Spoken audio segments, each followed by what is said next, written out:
The Comelec denied the plea of the petitioner in a pending case of cancellation of candidacy. Meanwhile, a political tandem encourages voters to choose an aspirant who has experience and knowledge in the implementation of the law, while another candidate vows to improve internet connectivity in the country. All these stories and more in tonight's political wrap-up by Eunice Samonte.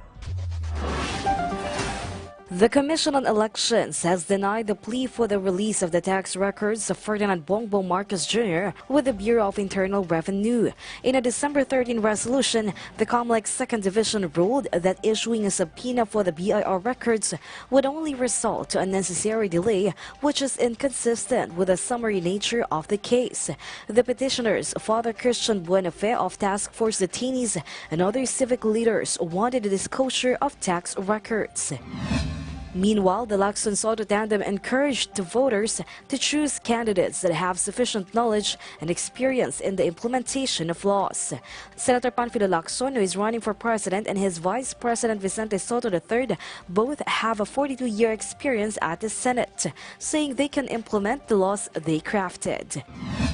Presidential aspirant Senator Manny Pacquiao, on the other hand, promised to speed up the internet once seated as the president. The boxing champ is disappointed at the speed of the internet, saying there has to be more broadband infrastructure and regulations to oblige telcos to level up their service.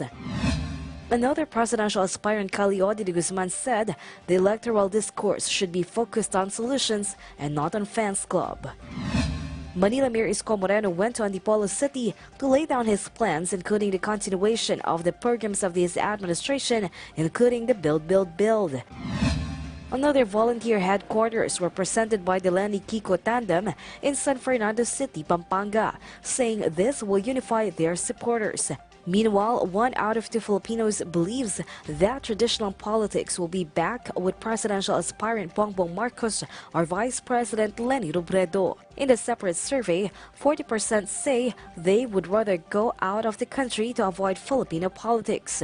Tanghero Survey is an award-winning research company giving data from the help of mobile application. Eunice Samonte reporting for PTV Election TV.